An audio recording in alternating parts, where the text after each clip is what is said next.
Hello students, welcome to again the physics session.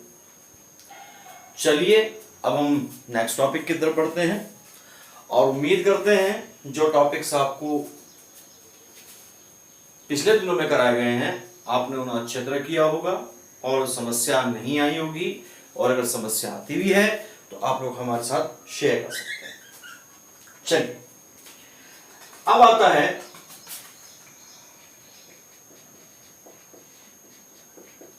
आवेशों का पुनर्वितरण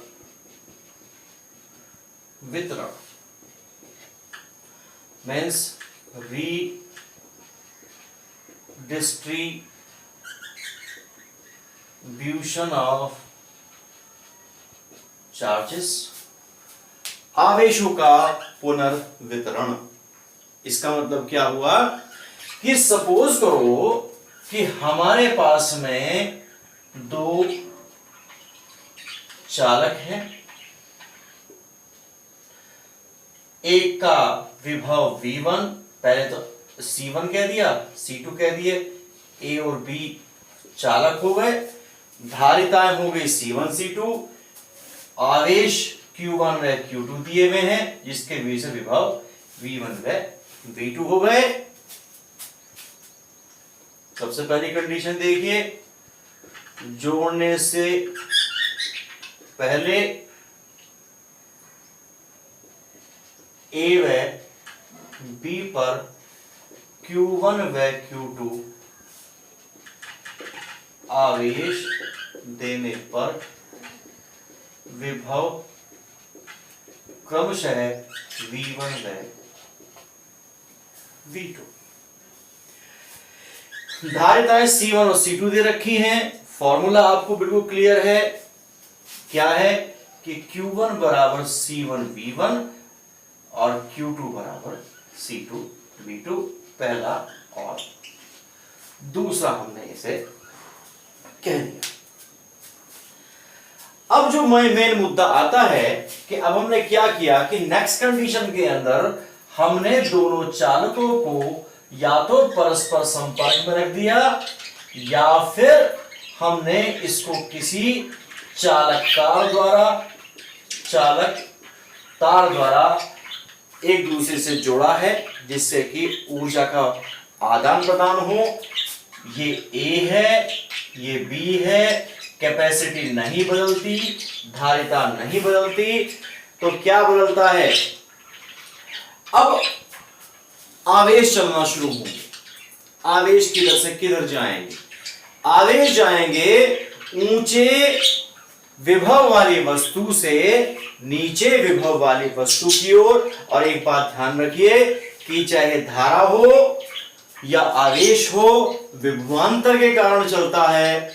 विभवांतर क्या है, विभवों का अंतर, दो वस्तुएं हैं उनके विभवों में कितना अंतर है उसको विभवांतर कहते हैं। और अगर किसी कंडीशन में दोनों के विभव समान हो जाते हैं तो विभवांतर शून्य होते हैं, और शून्य विभवांतर पर न धारा चलती और ना ही आवेश बहता। तो ये बात ध्यान रखिए कि आवेशों का चलना प्रारंभ हो जाएगा ऊंचे विभव से नीचे विभव पर होगा। क्या कहते हैं, जब दोनों चालकों को किसी चालक तार द्वारा या परस्पर संपर्क में रखते हैं तो आवेश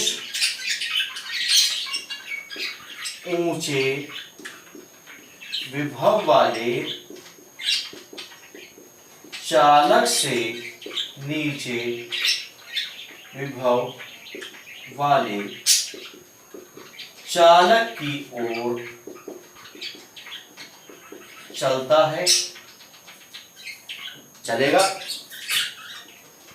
यह प्रवाह तब तक होता है जब तक कि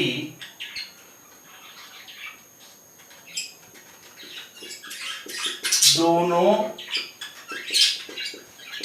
चालकों के विभव समान नहीं हो जाते हैं, अर्थात विभवांतर बराबर जीरो। जब तक विभवांतर जीरो नहीं हो जाने का, जब तक आवेश प्रवाहित होता चला जाएगा।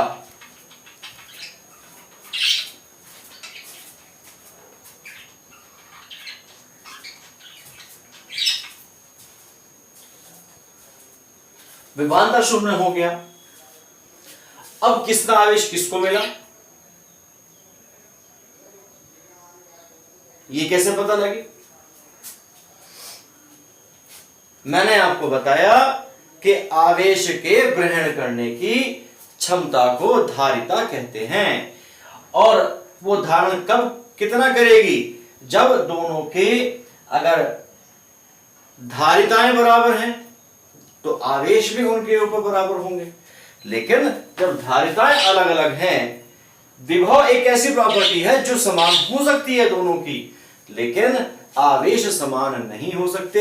एक कंडीशन तो हो सकता है कि हमने समान आवेश दिए हो तो उसके अंदर आपकी धारिताएं अलग अलग होंगी और विभव भी अलग अलग होंगे, अगर हमने दिए हैं। लेकिन पुनर्वितरण के अंदर एक से दूसरे पर जाने पर आवेश केवल जब ही बराबर हो सकते हैं जब दोनों की धारिताएं समान हो। अगर धारिताएं समान नहीं है तो आवेश किसी कंडीशन में बराबर नहीं होंगे। तो दोनों चालकों के विभव समान हो जाते हैं, क्या क्या कहते हैं? माना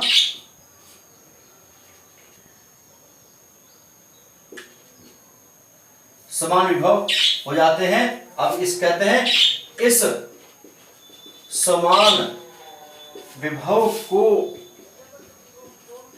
उभयनिष्ठ विभव कहते हैं। उभयनिष्ठ विभव कॉमन पोटेंशियल कहते हैं। देखिए आगे इसके अंदर क्या कहते हैं? माना उभयनिष्ठ विभव बराबर, उभयनिष्ठ विभव जो है वो V के बराबर हमारा हो गया।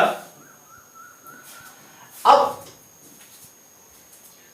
क्या हुआ? तो दोनों के जो विभव हैं वो हो गए V विभव हो गए, दोनों के आवेश कितने हो गए? Q1 डैश और Q2 डैश के बराबर आवेश होंगे। ऐसा क्यों हुआ? क्योंकि Q is equal to CV के अंदर तीन राशियां हैं, तीन में से एक तो कांस्टेंट हो गई जिसे हमने V कहा। अब क्या बची? दो राशियां बची। जब C1 और C2 अलग अलग हैं तो निश्चित रूप से उनके जो आवेश होंगे वो भी अलग अलग होंगे। अब आप खुद देखिए क्या होगा? Q1 डैश बराबर C1V और Q2 डैश बराबर C2V।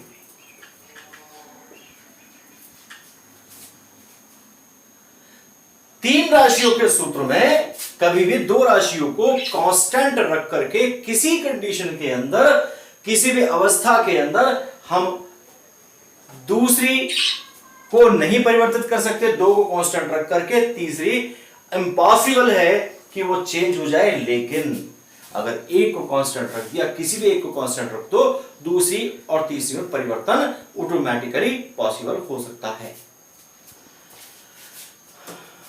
अब हम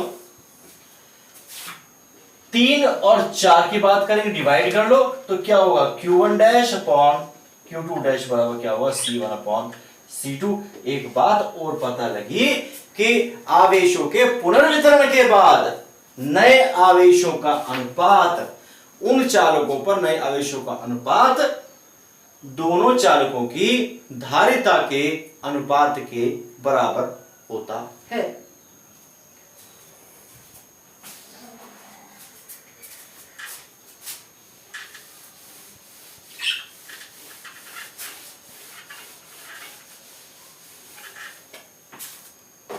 देखिए स्पष्ट होता है कि आवेशों के पुनर्वितरण के पश्चात नए आवेशों का अनुपात उन चालकों की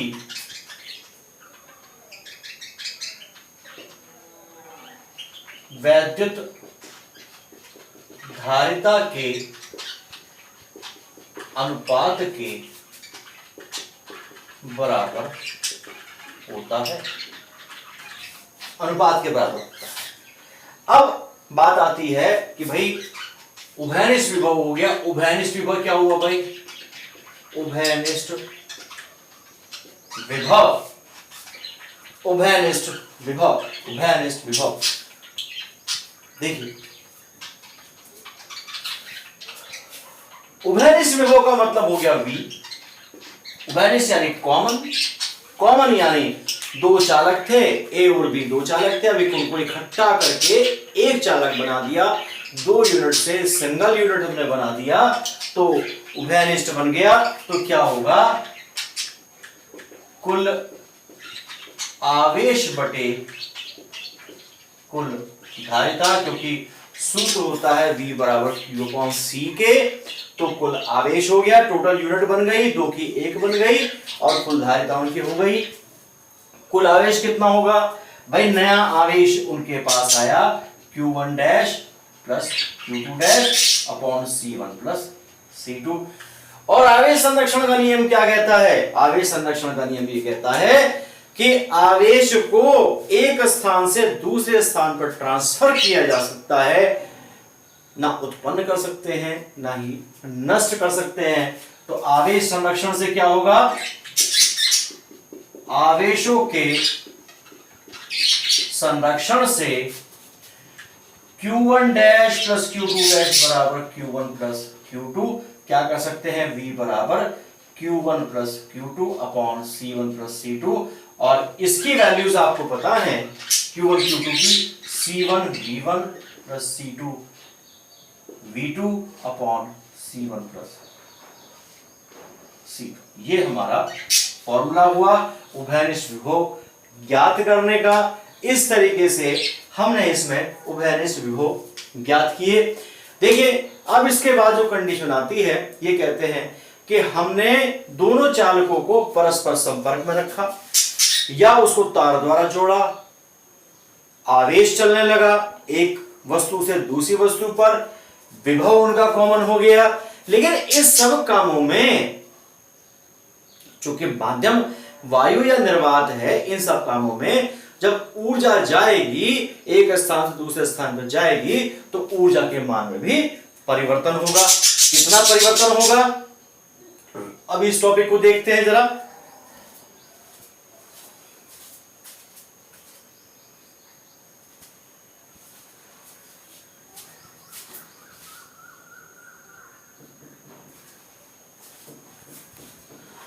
तो नेक्स्ट टॉपिक हमारा जो आता है वो ये आता है आवेशों के पुनर्वितरण में ऊर्जा की हानि।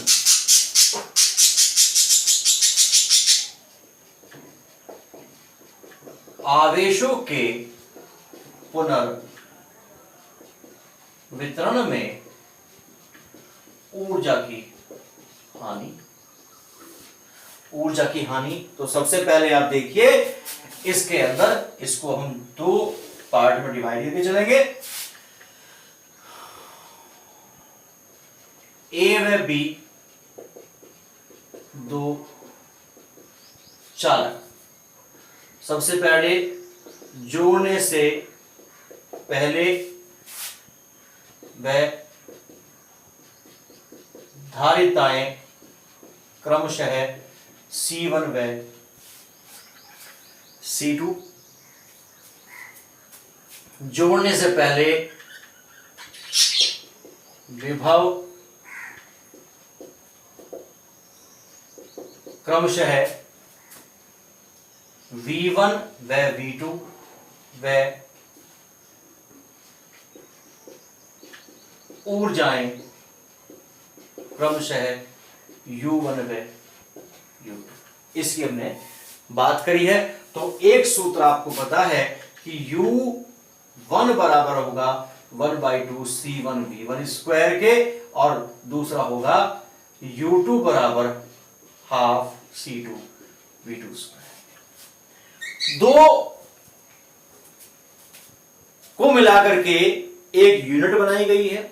जब एक यूनिट बनाएंगे तो इसका मतलब क्या हुआ कि हम लेंगे कुल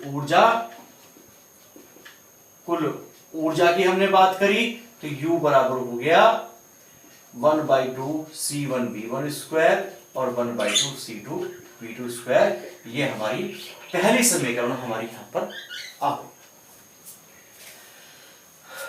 जोड़ने के बाद क्या होगा भाई?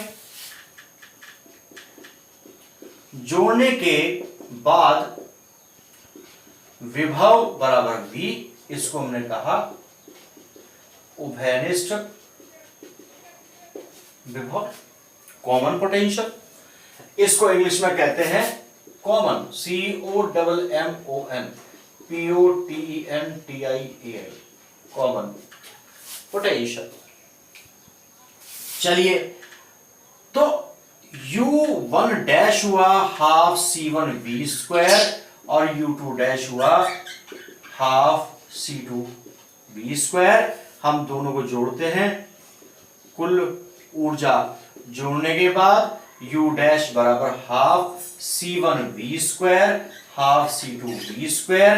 क्या करें, हाफ C1 प्लस C2 अलग करते हैं और V स्क्वायर को हम अलग करते हैं। उम्मीद करते हैं समझ में आ रहा होगा।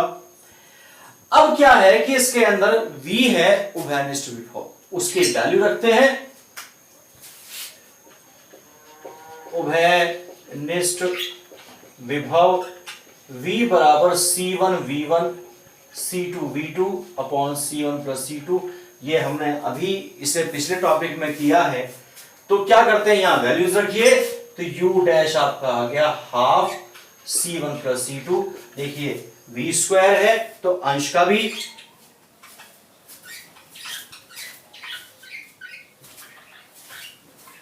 तो अंश का भी वर्ग होगा और हर का भी वर्ग होगा।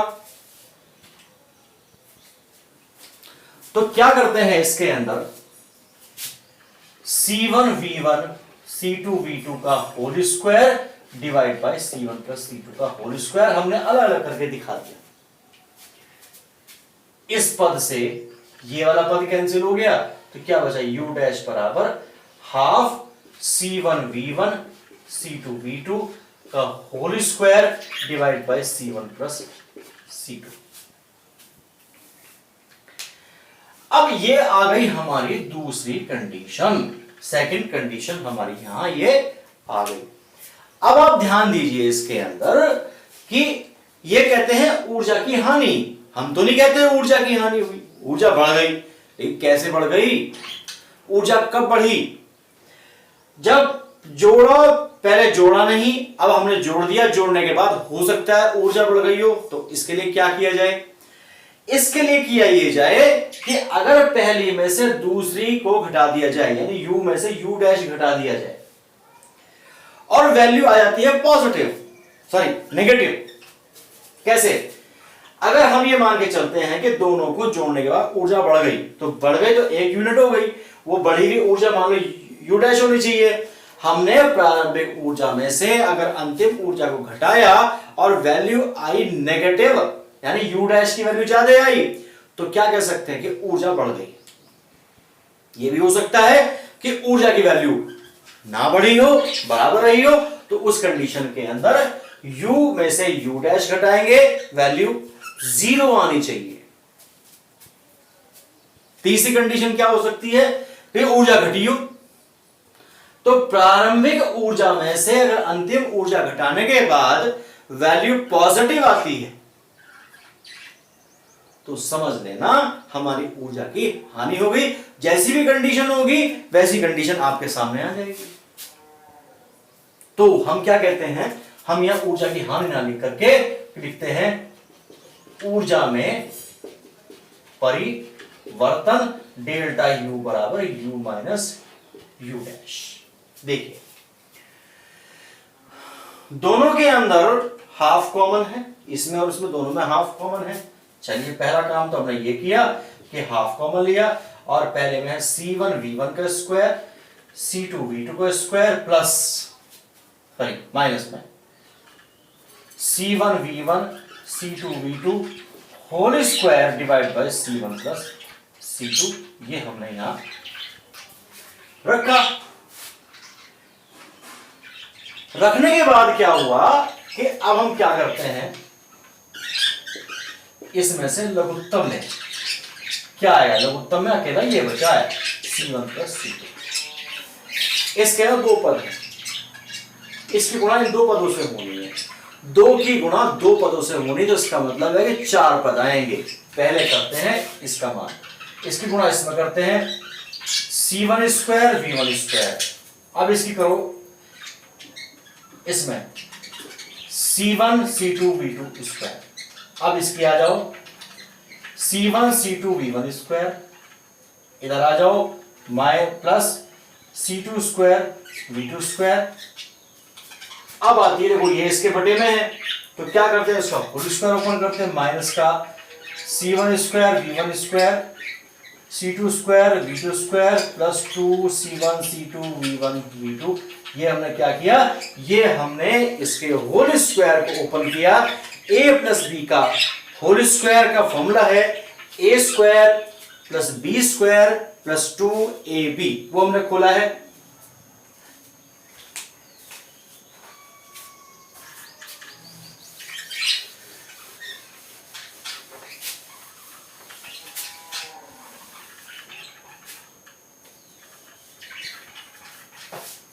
देखिए इसके अंदर जो ब्रैकेट में प्लस के पद हैं वो माइनस के हो जाएंगे, तो क्या होगा, एक पद ये कट गया, एक पद ये कट गया, क्या क्या बचा C1 C2 C1 C2 C1 C2। ये हो गया कॉमन, डेल्टा U बराबर हो गया हाफ। क्या क्या कॉमन हो गया, C1 C2 कॉमन आ गया, बटे में C1 प्लस C2 है। अंदर क्या बचा भाई, V2 स्क्वायर बचा, V1 स्क्वायर बचा और माइनस लेकर के 2V1 V2 बचा, तो लिखेंगे V1 square V2 square minus 2V1 V2। और ये आपको पता है कि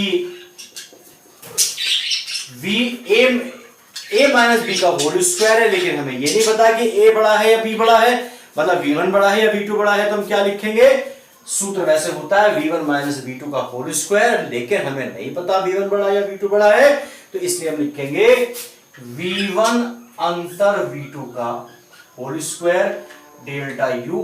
ये हमारा सूत्र आ गया। अब इसको ऊर्जा की हानि क्यों कही, ऊर्जा की हानि इसलिए कही क्योंकि इसके अंदर डेल्टा U की वैल्यू पॉजिटिव आई है। आप ध्यान दीजिए कि V1 माइनस V2 नेगेटिव हो सकता है, लेकिन होल स्क्वायर होने के बाद में कोई भी नेगेटिव वैल्यू नेगेटिव नहीं हो सकती, वो केवल पॉजिटिव होगी। C1 C2 धारिताएं कभी नेगेटिव नहीं होती हैं, इसलिए डेल्टा U की वैल्यू कैसी आई है, पॉजिटिव आई है। डेल्टा U का मान धनात्मक है, अतः पुनर्वितरण के पश्चात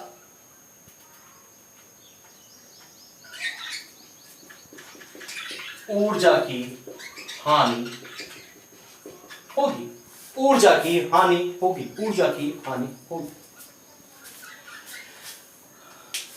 और ये ध्यान रखिए कि अगर किसी कंडीशन के अंदर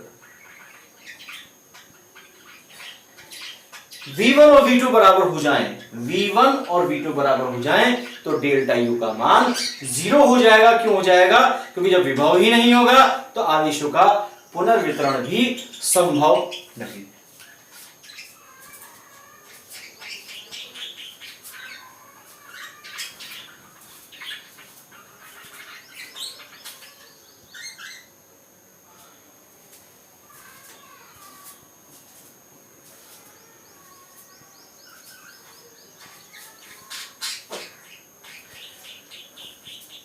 उम्मीद करते हैं कि आप लोगों ने कोशिश की है, सीखा है, और सीखने से ही हौसला बढ़ता है। आप सीखेंगे, जब हमें बताएंगे तो हम लोगों का हौसला बढ़ेगा। समस्या आती है, शेयर करिए। आपको वीडियो अच्छी लगती है तो आप उसको शेयर करिए। जो आपके साथी हैं वो भी होंगे, उनके साथ शेयर करिए, जिससे लाइक बढ़े और मुझे भी अच्छा लगे, और मुझे भी लगे कि मैंने ऐसे स्टूडेंट्स को पढ़ाया जो इतने समस्या वाले दिनों में जिन लोगों ने मेरा साथ दिया है। और बाकी जो कार्य है वो अगली वीडियो में करेंगे। समस्याएं आती हैं आप लिखिए, वीडियो को लाइक करिए, शेयर करिए। मेरे साथ बने रहने के लिए थैंक यू फॉर वॉचिंग।